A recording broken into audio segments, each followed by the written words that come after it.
আজকের ভিডিওটি আমি শুধুমাত্র আমার শ্রদ্ধাভাজন সম্মানিত প্রবাসী ভাই ও বোনদের জন্য। প্রবাস জীবনে আমাদের সবচাইতে যেই বিষয়টা ইম্পর্টেন্ট, সবচেয়ে যেই বিষয়টা আমাদের প্রয়োজনীয়, সেটি হলো আমাদের একটি প্রশান্ত হৃদয় এবং একটি ব্যালেন্স জীবনযাপন। আমরা প্রবাসে যখন আসি, আমাদের জীবনটা কেমন যেন এককেন্দ্রিক হয়ে যায়। আমরা ব্যালেন্স করতে ভুলে যাই। আমরা কেমন যেন শুধুমাত্র টাকার পিছনেই দৌড়াই। টাকার পিছনে দৌড়াতে দৌড়াতে আমার যে কি পরিবার আছে তাদেরকে সময় দিতে হবে। আমার যে আল্লাহর হুকুম নামাজ, আমার যে আল্লাহর হুকুম বিধান আছে, এগুলো মানতে আমরা দিন দিন ভুলতে বসেছি।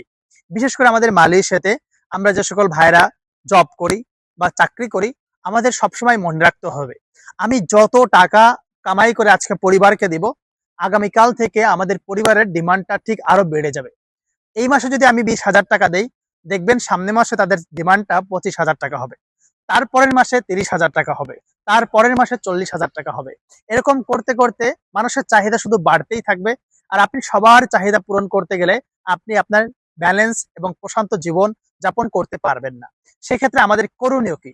দেখুন, আমরা মালয়েশিয়াতে আজ কত বছর এসেছি, কত টাকা কামাই করেছি। আমরা যদি এক রাত্রের জন্য চিন্তা করি, এক রাত্র মাথাটা বালিশে লাগিয়ে যদি চিন্তা করি, যে এই মালয়েশিয়াতে আসার পরে আমরা অনেক টাকা কামাই করেছি, গ্রামকে দিয়েছি, দেশকে দিয়েছি, আত্মীয়কে দিয়েছি, কিন্তু এই সমস্ত টাকার মধ্যে আমি আমাকে কয় টাকা দিয়েছি, মানে আমি কয় টাকা আল্লাহর রাস্তায় দান করেছি, আমার সমস্ত টাকার মধ্যে কতটুকু টাকা আমি ইসলামের জন্য খরচ করেছি, যেই টাকাগুলো আমাকে কিয়ামতের দিন জাহান্নামের আযাব থেকে বাঁচাবে। তো এটা আমাদের চিন্তা করা উচিত। সুতরাং টাকা কামাই করলে হবে না, এর ব্যয়ের খাতটাও আমাদেরকে নির্ধারণ করতে হবে। আর আল্লাহ তাআলা কিয়ামতের দিন আমাদের ব্যয়ের খাতের ব্যাপারে জিজ্ঞেস করবেন, তুমি কোন কোন খাতে এই টাকাগুলো ব্যয় করেছো। তো আসুন, আজকে থেকে আমরা আমরা যত টাকা কামাই করি না কেন, কিছু একটা অংশ গরিবের জন্য, কিছু একটা টাকা আল্লাহর জন্য আমরা রেখে দেই। দ্বিতীয়ত, আমাদের জীবনে লাইফ স্প্যান খুবই ছোট। আল্লাহ রাসূল বলেছেন, আমারু উম্মতি মা বাইনা সিত্তিনা ইলা সাবঈন ওয়া আকাল্লুহুম মা ইয়াজুজু যালিক। আমার উম্মতের বয়স হবে 60 থেকে 70 বছর। এবার চিন্তা করুন, আমরা যখন বিদেশে এসেছিলাম আমাদের বয়স ছিল প্রায় 25 থেকে 30 বছর। আমরা মালয়েশিয়াতে প্রায় 10 থেকে 15 বছর, 20 বছর। তার মানে হলো আমাদের জীবনের 60 বছরের প্রায় 50 বছর পার করেছি। এই 50 বছর শুধু মানুষের জন্য সময় নষ্ট করেছি, মানুষের পিছনে সময় দিয়েছি, ফেসবুকিং করেছি, ইউটিউবিং করেছি, চ্যাটিং করেছি, গসিপিং করেছি। আমরা ব্যাকবাইটিং, পরনিন্দা, পরচর্যায় জীবনের সময়টুকু আমরা প্রায় নষ্ট করে দিয়েছি।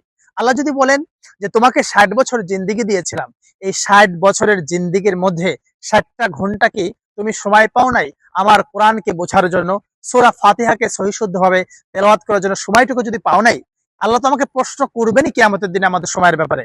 তাহলে কি আমি কি এটার সঠিক উত্তর দিতে পারবো? তাহলে আমাদের জীবনের সময়গুলো শুধু চলে যাচ্ছে, শুধুই খরচ করছি টাকা অর্জনের পেছনে। তো আমরা কি আমাদের জীবনের সময় থেকে কিছুটা সময় আমরা কি আল্লাহর রাস্তায় দিতে পারবো?